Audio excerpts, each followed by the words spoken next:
People talk about responsible gaming, and my last company talks about it all the time. And when you, to some degree, some gaming companies view it as something you have to do.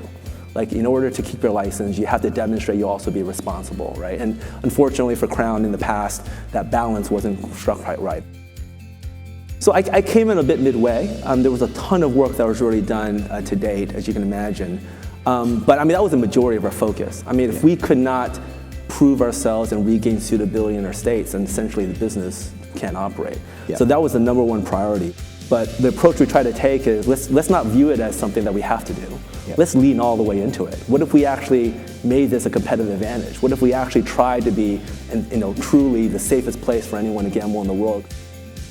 A lot of people, I think, public rooted for us, yeah. But there are some folks I think who are rooting against us, and that got a little discouraging sometimes, and we had to really make sure that we tried even harder to kind of prove to people that, no, we really do mean what we say, and we want to do the right thing, and we are going to try to do our best to turn this company around and really, be a leader in that space.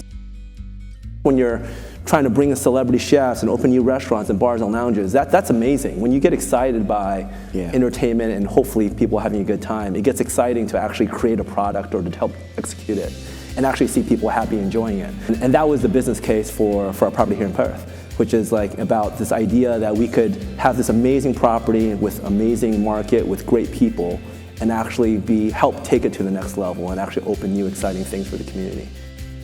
The reason why our shareholder Blackstone purchased Crown is they saw the potential in it. So I think the idea very much is, how do we actually get Crown back to what it should be, which is about constantly opening new product, kind of driving the next wave of innovation, hospitality, differentiating yourself and be a destination for people who are looking to have a good time.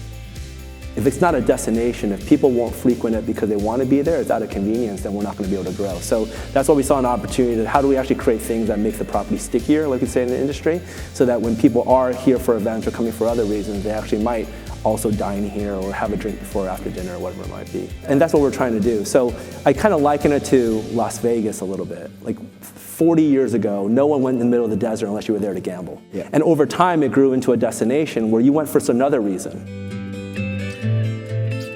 I would say anything that can drive, that provides more entertainment activity, I think it's a good thing. Australia is one of the countries that's on most people's bucket list, but few people know even what it's about. So I think the idea of putting Perth more on the world map, which we've done now with events, UFC, Coldplay, WWE, and all the other projects, I think is fantastic. I think we need that. That's what's going to drive economic growth, tourism, with the airport expansion coming, that's a huge opportunity. The idea of what we have to try to accomplish in the next few years is a bit intimidating, but it's an amazing opportunity. We finally have proven suitability, which is great, but now the real work begins. How do we now actually continue to transform the culture and transform the physical assets? So to open another casino or gaming resort in a new location, I don't think we have the capacity for. Yeah. And I'm a big believer in business. It's just as much what you choose to do as what you choose not to do. So I would not think that that's right for us right now.